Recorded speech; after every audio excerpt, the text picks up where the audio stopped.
Selamat pagi. Nah, ini ada komen dari Pak Slamet ya. Masalah pencernaan gak ada masalah Pak, karena sudah 1,5 tahun minum racikan Makcin. Jadi sehat sekali badan saya. Terima kasih Bapak. Saya beruntung sekali ada racikan Makcin. Tapi yang 300 billion, oh ini berarti yang itu ya, apa itu, probiotik ya. Probiotik. Pak gini, kalau untuk usia-usia yang eh, saya sendiri minum, biasanya saya minum yang 100 billion untuk probiotik. Tapi karena saya kasih ke orang tua saya, mama saya, ya, kan orang zaman dulu kan makannya itu tahu sendiri ya, Jess. Orang-orang tua kita tuh gak iso dipenging, kalau orang Jawa bilang.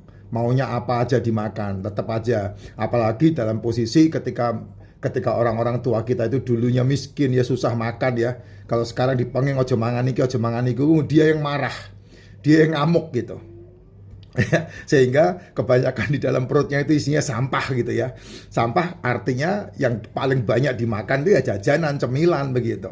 Sedangkan kalau sudah umur-umur kayak begitu harusnya sudah tidak minum, sudah tidak makan cemilan-cemilan, karena untuk menjaga kesehatannya, untuk menjaga vitalitasnya, itu mau tidak mau yang paling bagus adalah ketika dia memasukkan yang namanya protein, yaitu mineral, vitamin, sudah cukup dengan racikan Makcin ya. Terus kemudian asam amino, asam lemak. Karbonnya harus dikurangi.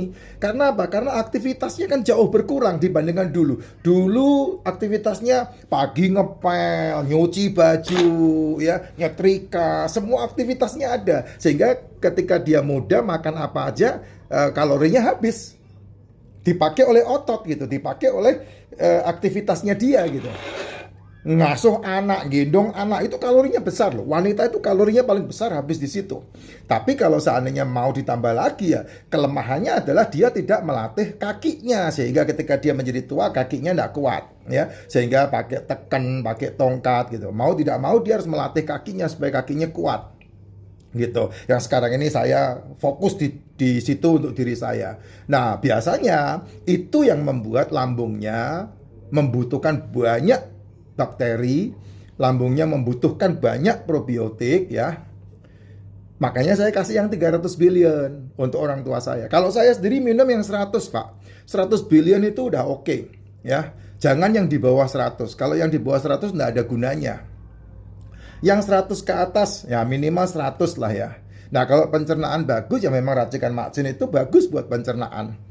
Apalagi kalau disertai dengan tidak sarapan dan tidak makan malam. Wah, racikan Makcin itu top banget. Luar biasa untuk menjaga kesehatan kita gitu. Kamu 3 bulan mengkonsumsi racikan Makcin, kamu bisa merasakan nggak lapar ketika pagi walaupun nggak sarapan. Badan kamu diajak geber-geberan fit. Terus kamu merasakan jarang sakit, jarang flu, jarang pusing, jarang pilek. Kamu merasakan itu gitu. Ada orang-orang yang marah sama saya. Apa saya udah minum 1 saset nggak ada pengaruhnya apa-apa. Oh, kalau di depanku tak tapuk itu pasti itu. Beneran. Di depan saya tak tapuk itu orang. Beneran. Karena jauh aja Vira yang kasih laporan sama saya, makanya saya senyum-senyum. Suruh balikin aja itu. Uangnya pulangin. Saya bilang sama Vira begitu.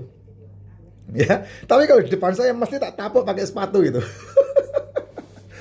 Loh, kamu loh sekarang ini hidup di rumah sakit gara-gara 3 sampai 5 tahun yang lalu, yang kamu sebabkan dirimu sendiri lah. Kok sekarang baru minum 1 saset terus kamu bilang enggak terjadi apa-apa, tegel tak tapuk cangkeme. Ya Jess, itu hal kayak begitu. Ini Pak, selamat 1,5 tahun. Wah, keren itu Pak.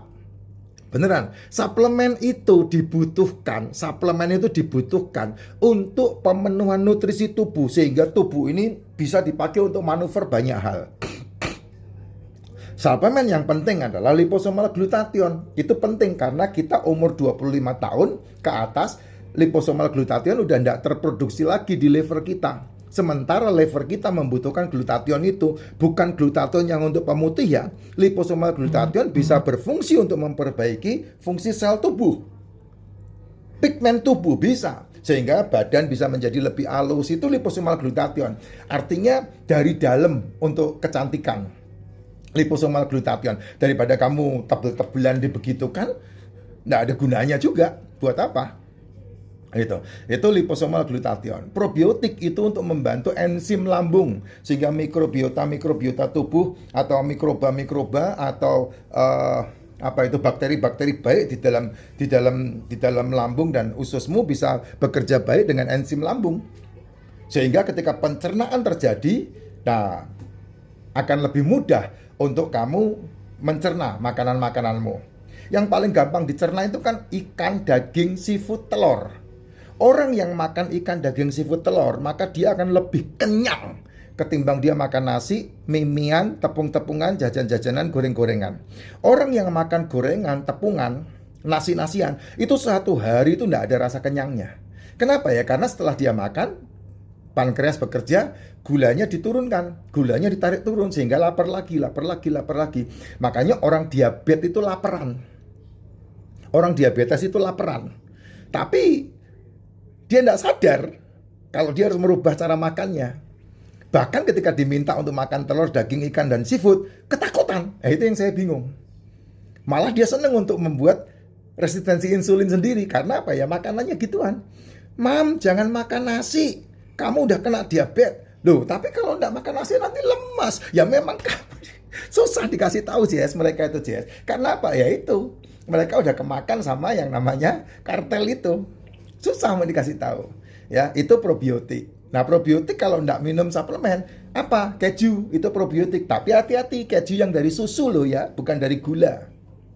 Ya, karena banyak keju yang muncul dari gula. Wine itu probiotik. Tempe yang belum diapa-apain, jadi kamu beli tempe langsung kamu makan, itu probiotik. Tahu tanpa digoreng, ya kamu beli tahu di pasar, langsung kamu cuci, bersihin, terus kamu makan, nah itu probiotik gitu. Nah, terus kemudian apalagi itu? Cuka apel itu probiotik juga, tapi saya tidak makan cuka apel. Ya, semua yang difermentasi itu rata-rata probiotik. Tapi kan ada yang mengharamkan, ada yang tidak. Karena semuanya wine itu kan fermentasi. Jadi kalau itu bagus ya kenapa tidak gitu. Tapi supaya kamu tidak terjebak dengan yang namanya gula, ya lebih aman kamu minum suplemen probiotik yang CFU-nya 100, strain-nya 34. Itu yang paling wajar diminum, itu kebutuhan tubuh ada di situ. 200 boleh enggak, Pak? Boleh. Kamu umur 60 70 tahun ya monggo silahkan. Tidak ada masalah. MCT. Nah, kalau MCT saya sarankan untuk anak-anakmu dari kecil kasihlah MCT supaya pinter.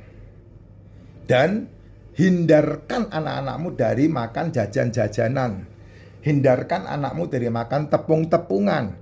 Empasinya anakmu itu yang terbaik adalah kalau kamu kasih mereka telur, ikan, daging, seafood.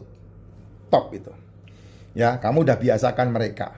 Pak, nasinya Pak? Ya, kalau memang harus pakai nasi, orang anakmu ya masih digendong. Umur 2 tahun, 3 tahun kan belum dilepasin kan, masih ada dalam genggaman tanganmu kan, cuman aktivitasnya aja tinggi gitu. Jangan bangga ketika anakmu gendut Jess, ya jangan bangga.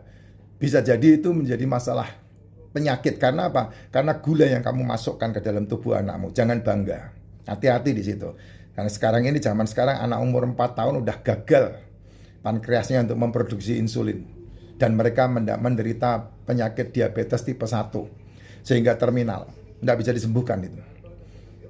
Bahkan anak-anak yang umur 11 tahun, 10 tahun udah kena diabetes tipe 2. Mereka udah cuci darah. Itu di RSCM aja itu satu hari bisa sampai 70, 80 anak tuh.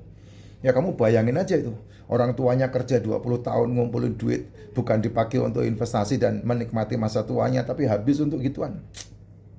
Makanan, beneran makanan. Jadi harus hati-hati. Mendingan kalau kamu daripada ribut untuk ngasih jajanan ke anak-anakmu, mendingan anakmu dikasih suplemen. MCT, probiotik itu lebih bagus. Ya. Dan jangan merasa bahwa anakmu butuh ganjil perut. Tidak butuh. Yang butuh ganjil perut ini otakmu. Makanya otakmu yang harus diluruskan sehingga anakmu sehat. Ya. Biasakan anakmu memiliki jam makan. Kapan itu? Di antara jam 1 sampai jam 7 malam. Makanin mereka.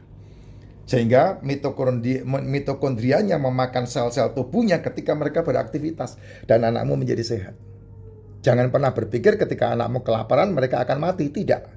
Justru malah ketika kelaparan itulah mereka menjadi lebih sehat daripada orang-orang di sekelilingnya dia. Nah itu dia Jess.